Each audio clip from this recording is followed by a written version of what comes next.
Sila Ampang. Terima kasih Tuan Speaker kerana beri laluan untuk saya. Tuan Speaker, beberapa hari yang lepas kita tengok Dewan ini hangat diperbahaskan isu angkat sumpah di kalangan Ahli Parlimen Pakatan Rakyat Penggal 13 ya, di kalangan Wakil Rakyat Barisan Nasional. Adakah Wakil Rakyat Barisan Nasional mengharap untuk berbahas dalam Dewan ini dengan dinding-dinding atau berbahas syok sama sendiri, ataupun takut nak berdepan dengan wakil rakyat yang berkaliber, terutama di kalangan yang muda dan baru dalam penggal ini dari Pakatan Rakyat? Bagaimana nak jadi pemimpin negara maju berpabatan tinggi kalau setakat isu angkat sumpah pun dah teruja? Berapa dangkal dan sempit pemikiran Wakil Rakyat Barisan Nasional ni?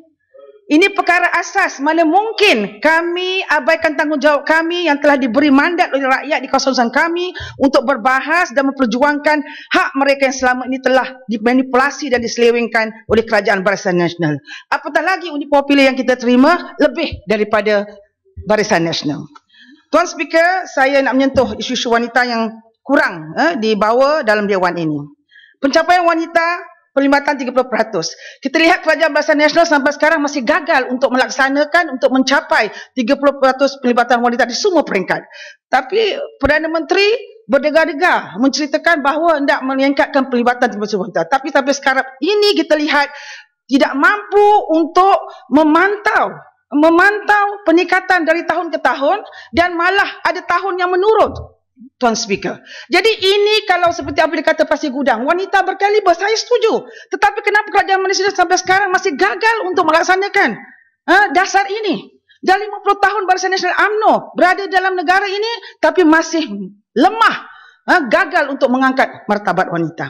Jadi saya nak juga menyokong apa yang dikatakan oleh mantan Timbalan Ketua Wanita UMNO, Datuk Kamila Ibrahim, yang telah keluar dari UMNO dengan lantang menyuarakan ketidakadilan dan diskriminasi yang berlaku ke atas kepimpinan wanita UMNO selama ini. Beliau dengan tegas berpendapat bahawa UMNO gagal mengangkat peranan wanita di tempat yang sewajarnya.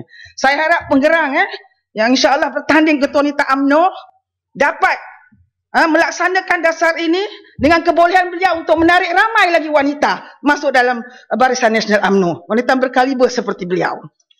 Isu mengenai wanita juga dalam Dewan ini, gender responsive budgeting yang gagal juga lagi untuk dilaksanakan oleh Kerajaan Barisan Nasional selama memerintah negara ini. Berapa kali telah kita bawa isu ini dalam Dewan. Jadi saya minta pada bajet 2014 ini Belanjawan Negara supaya ada kesungguhan untuk melaksanakan gender responsive budgeting, satu gender framework jelas dengan hala tuju pembangunan gender secara holistik dibentangkan. Jangan sekadar hangat-hangat tai ayam.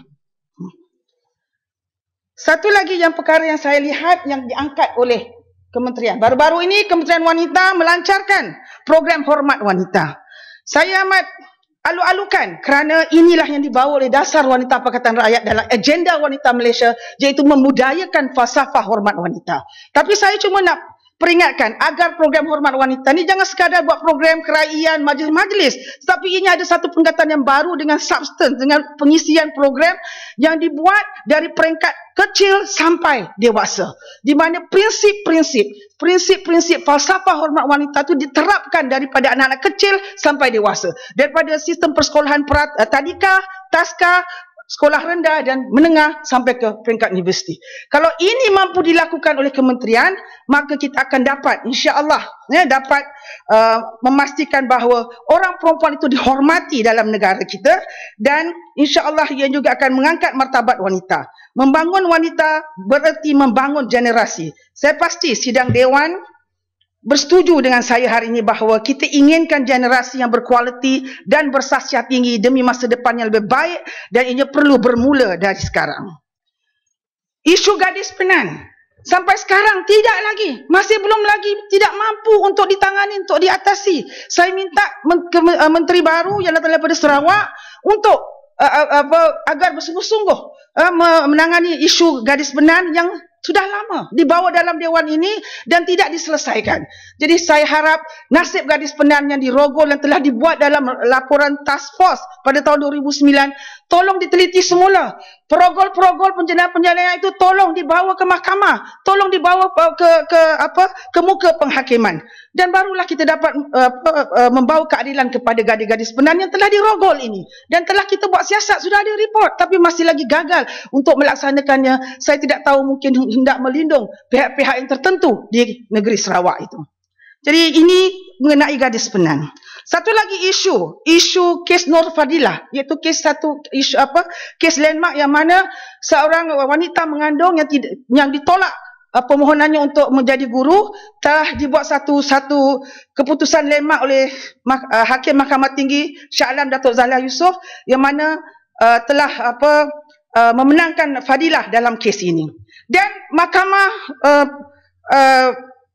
baru-baru ini kerajaan juga Mahkamah Rayuan memaklumkan bahawa Kementerian Pelajaran juga telah menarik rayuan ke atas keputusan kes ini. Jadi alhamdulillah. Tapi apa yang penting ialah kementerian harus membuat satu dasar agar semua pihak, semua sektor awam dan swasta tidak mendiskriminasikan wanita yang mengandung dalam memohon pekerjaan. Termasuk industri penerbangan yang banyak wanita telah ditindas, telah dianiaya kerana mengandung. Kes terbaru-baru ini iaitu kes Chi Gek Yak. Yang baru-baru ini Mahkamah Alostar telah memutuskan bahawa tertuduh Syahril Jaafar dibebaskan. Kes ini 7 tahun lepas, gadis ini dirogol dan dibunuh. 6 tahun Syahril lari ke Australia. Baru-baru ini buat keputusan. Sedangkan bukti yang kukuh, spesimen sepadan menunjukkan ada di badan mangsa. Adakah kerana ini anak seorang datuk, maka beliau dibebaskan? Saya harap keadilan harus dilaksanakan bagi pihak Chi Gek Yak dan keluarganya, tak kira kaum bangsa maupun pangkat. Sama ada anak datuk, anak menteri, suami menteri atau menteri sendiri, kita harus bawa ke muka pengadilan. Guru kafah, saya nak minta Kementerian Pendidikan agar pastikan bahawa gaji guru kafah ini tidak dikategorikan di bawah allowance. Bila dibawa allowance, maka guru-guru kafah ini tidak dapat membuat pinjaman bank. Mereka perlukan pinjaman bank untuk rumah, kereta dan penghidupan mereka. Jadi tolong kaji semula kedudukan gaji guru kafah. Sekolah menengah agama, Tuan Speaker. Di kawasan saya, Ampang, ada berapa sekolah rendah agama. Tetapi kita perlukan sekolah menengah agama di sekitar kawasan Ampang, Pandan dan Gombak. Yang mana anak-anak ini sudah belajar agama tapi tidak ada tempat untuk melanjutkan pelajaran mereka di peringkat menengah. Dan mereka harus pergi ke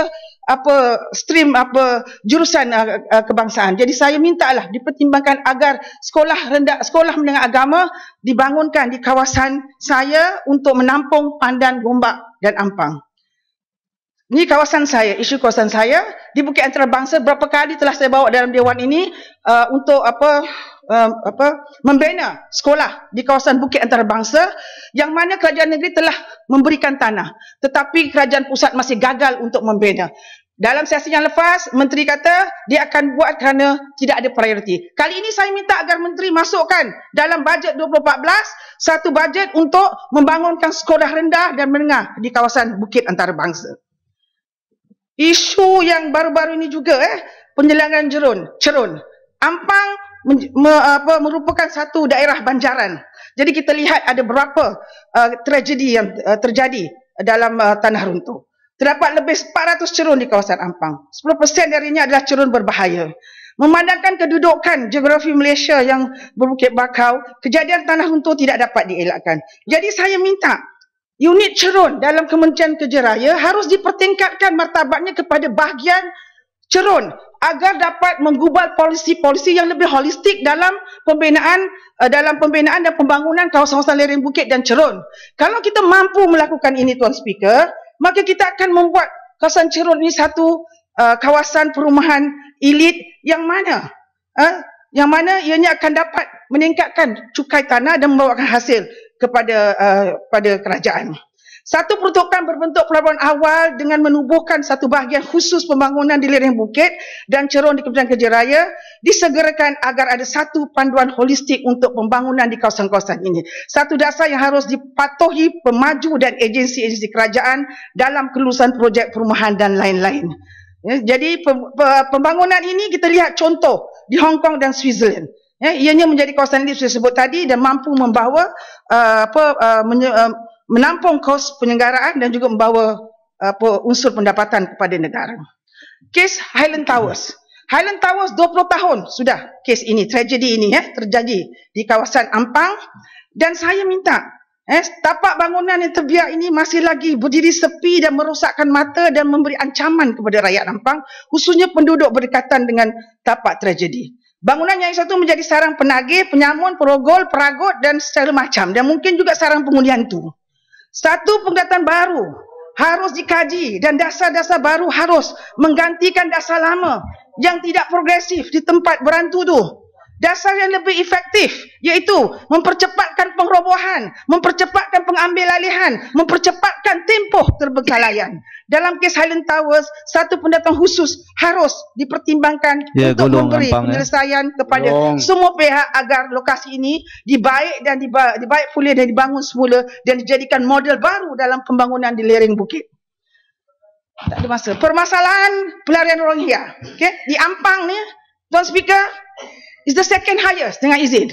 Lepas Pulau Pinang, Ampang yang paling tertinggi jumlah pelarian.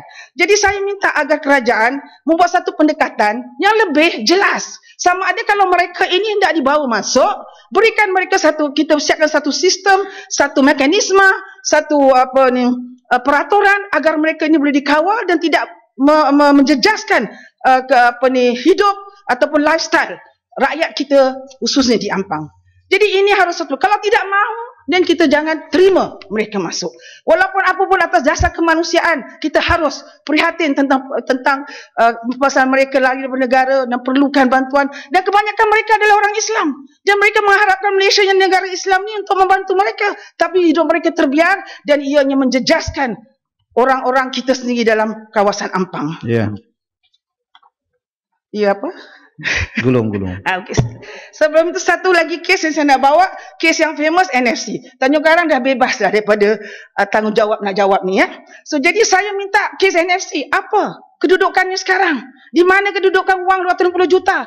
Adakah perancangan untuk dapatkan balik wang itu? Dan apakah program baik pulih mengenai National Feedlot ini? Saya ingin juga, dapat jawapan dari Menteri. Akhir sekali, Tuan Speaker, sebagai ahli parlimen kepenggal kedua, saya ucapkan terima kasih dan saya harap parlimen ini lebih matang. Walaupun Kulim tadi memang menyokong, saya cuma nak tanya Kulim, kalau Kulim berani untuk memberi undi sekiranya demi kepentingan rakyat, mengikut ke prinsip dan bukan ikut parti. Kalau itu mampu dilaksanakan, maka kita sudah sampai satu tahap kematangan politik dalam Dewan ini.